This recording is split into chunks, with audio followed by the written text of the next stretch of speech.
Apple में अगर petal fall की हम बात करें, अभी थोड़ा समय है पेटल फॉल की स्प्रे के लिए। सेब में, तो सेब में जो पेटल फॉल पे सबसे पहली बीमारी आती है अभी, वो आती है आपके पाउडरी मिल्ड्यू की। तो पाउडरी मिल्ड्यू के लिए आप जो भी आपके फंगिसाइड है, चाहे आपके माइक्लोबुटालिन है, आपका रोको है, कॉन्टाफ है, स्कोर है, बहुत सारे लोग लूना को अप्लाई करते हैं स्टेज पे। मेजॉरिटी में आप लोग सिस्टेमिक जो फंगिसाइड्स होती है उसको आप करें। कॉन्टैक्ट की अभी ज्यादा जरूरत नहीं होती है, क्योंकि ऐसी कोई भी बीमारी अभी बगीचों में नहीं आती है। मैंने आपको बहुत सालों से एक चीज समझा रहा हूं कि जब आपके पत्तियां आनी शुरू होती है, वहां से आप अपने बगीचे में 60 से 65 दिन के आसपास का चार्ट ध्यान में रखें। तो जब आपके 60-65 दिन हो जाएंगे, वहां पर आपको सबसे पहले अच्छी फंगिसाइड जैसे आपके इंडोफिल प्लस बेबिसिड सिस्टमिक और कॉन्टैक्ट, जिसको आप मिक्स करके करते हैं, उसकी एप्लीकेशन जरूर करनी है, क्योंकि बीमारियां वहां आनी शुरू हो गई। अभी सिर्फ पाउडरी मिल्ड्यू के लिए हम काम करते हैं, तो पाउडरी मिल्ड्यू के लिए मैंने आपको बताया कि आपको सिस्टेमिक फंगिसाइड जो भी अवेलेबल है आपके पास, उसको आप स्प्रे करेंगे। दूसरा, इस साल एक बड़ी अच्छी बात मुझे नजर आई, वैसे चिंता का विषय भी है। आपने देखा होगा बगीचों में तितलियां नहीं है, ठीक है।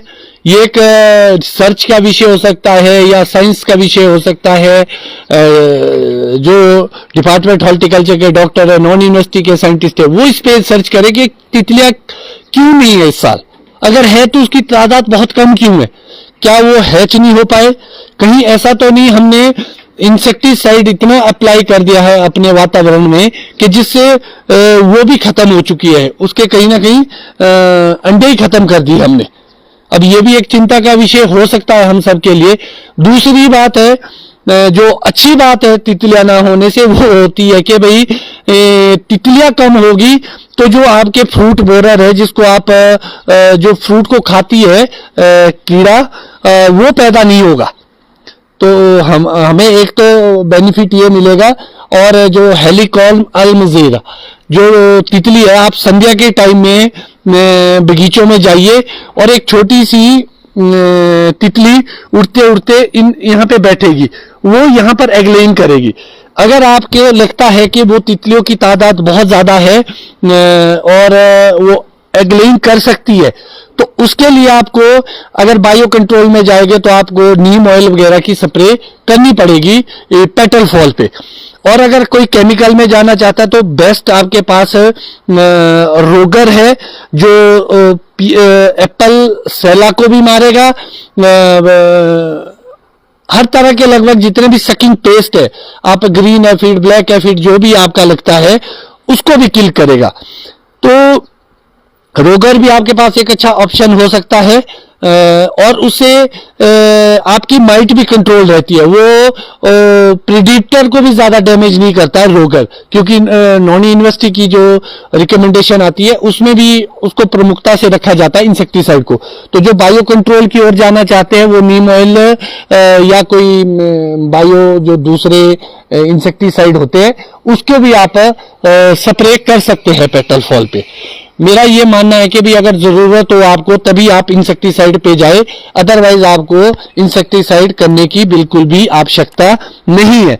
और अगर आप मेरी बात मानेंगे तो मैं तो नहीं करूंगा। हाँ, अगर मुझे एप्पल सेला, जिसमें आपने देखा होगा डिम्पलिंग एप्पल जिसको बोलते हैं, डिम्पल से पड़ते हैं फ्रूट के अंदर गहरे गहरे से, अगर आप आजकल देखेंगे तो मैं एक चीज आपको बताना चाहूंगा थोड़ा प्लम को लेके भी, कि जो प्लम्स हो गए, प्लम में भी इस फ्रूट में तो नहीं है, कहीं कहीं मैंने देखा कि उसमें भी डैमेज किया हुआ इंसेक्ट ने। अंदर को एक पतला सा छेद सा आपको दिखेगा, तो जो वो मैं आपको दिखाई लेता हूं इस तरीके का, आप देखिए ये डैमेज कर चुका है इंसेक्ट, और हमने टाइम से स्प्रे कर दी थी, इसका मतलब ये उससे भी पहले आ चुका था। तो ये एक तरह से इसको डैमेज कर देता है, बी ग्रेड की तरह बना देता है, पतले पतले से छेद बन जाते हैं इसके अंदर।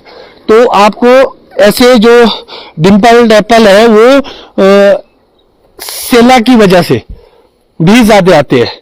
तो जो एप्पल सेला है उसका, और वो फ्रूट को टेढ़ा मेढ़ा कर देता है एप्पल सेला। तो आपको देखना पड़ेगा कि अगर वो होगा, उसको आप चेक कर सकते हैं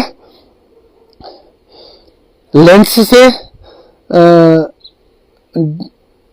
अगर आपकी वो पॉपुलेशन ज्यादा होगी तो आप उसकी एप्लीकेशन करें इंसेक्टिसाइड की।